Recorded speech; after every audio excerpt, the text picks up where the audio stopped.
Kung bored ka sa imong kinabuhi o ayaw mig apila, ayaw mig namaya.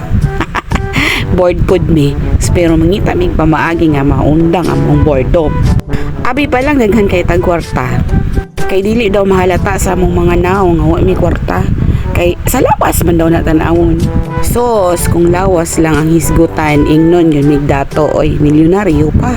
Well, anyway, buntag day ni sa adlaw nga Domingo. Last week mangud ni nga video kay kana lang tamad-tamad.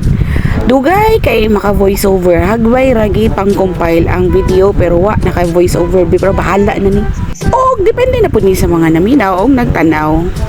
Di bitaw oy abi pa lang nagatik-atik lang tani atong pagka-content creator. Kidding aside, nadi mi diri sa Crescenta. Crescenta nga resort. Inland resort and farm. Diri ra ni makita sa Barangay Indangan, Kidapawan City. Duol ra ni siya mga around 10 minutes gikan sa may barracks padulong diri. Kay ang dalan nindot og hanay na. Naalay gamay nga pasulod ng mga rough road pagpadulong ni Mundri sa farm pero keri-keri ra. Ang amo ading gisakyan diri nagmotor lang mi kay wa mi car. Ug FYI kung wa kay masakyan ngay mo ang labidabs nga na motor, aw angkas na lang, angkas bisag kang kinsa. Di bitaw ay malay mo na kay friend nga lalaki or babae, anyone nga naay motor nga ready pud mo laag ana nga same time, why not? Gamita ang inyong oras ay kay kinabuhi mo yan is tawon no. Dali ra ni mawala wa ka kabalog kanus anak takutob dis kalibutan. So maglaroy-laroy ta habang kaya pa nato mong ginhawa. Dili si sa Crescenta na ay entrance fee nga 150. Ang 100 consumable diri sa ilang coffee shop. 100 good for i-order na mo og good for sa to juice and everything. Kung sobra sa 100 ang imong i-order mo budong kay alangan maglibre.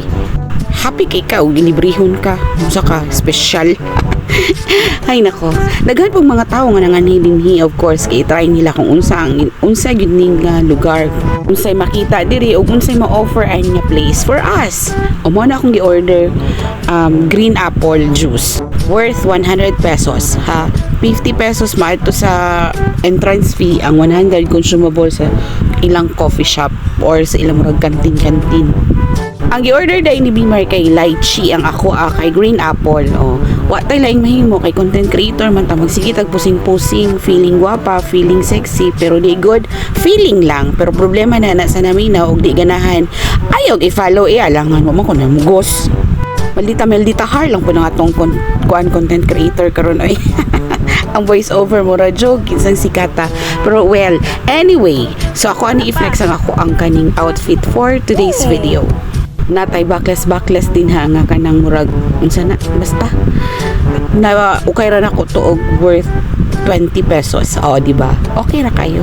Kami lagi mga certified laagan kining gawas naman ni amo anang gitodo ni adto mi diretso diri sa Barangay Balabag from Crescenta Farm diretso sa Alfonso's Ridge. Layo day ni siya gikan didto sa to ang unang giadtuhan kay pilan pud ni ka minutes nga amo ang gidagan sa motor. Abot pud mi siguro diri mga around 20 minutes o ana mga 25 minutes ana. So pero dili ka magmahay inigabot nimo diri kay presko kayo ang hangin kay ang Barangay Balabag Highlands naman ni siya.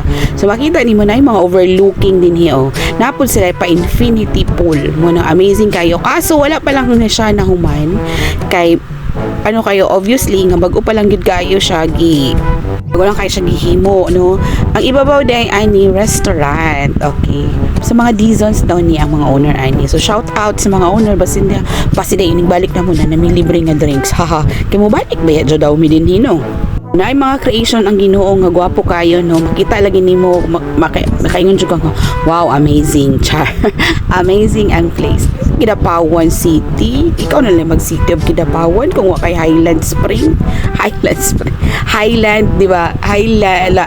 City of Fruits and Highland Spring. Meaning Highland bukid-bukid, gwapo og lugar. So mao na ni nakalingkod na mi diri sa ilahang restaurant di ba? Chika-chika. Kita sad kayo di ba nga daghan po kay nangaon dinhi. Mao ni ang area mismo sa restaurant. Ha, di ba? Wa jud na mo damha nga moabot mi dinhi kay kana laging nanggawas na bitaw ta itodo na nato murag og gihapon ka na nakasala ka sa imong mama sa una agi kasabaan bitaw ko todo na lang ni mo raman gihapon ning kasabaa. Ingon ana ang nahitabo. Unya ulan-ulan ani nga time, nya mukalit lang og undang, inday-inday ang ulan, mawala ra pud unya mobalik na pud ang init sa adlaw. So ingani ang nahitabo ani nga amo ang lakaw. So ang amo ang balak ani mo adto pagyud intawon unta mi sa may barangay Muaan kinade gwapo po dito nga resort unya kay gikapoy naman mi sa amo ang biyahe nanguli na mi oy og natulog. Ingon ani ang dalan pauli. Imagine na kung ang dalan nimo pasaka. Pero tigid ni siya kanang kuan subidaon. So next video na pod magkita na sa taha bantay bitaw.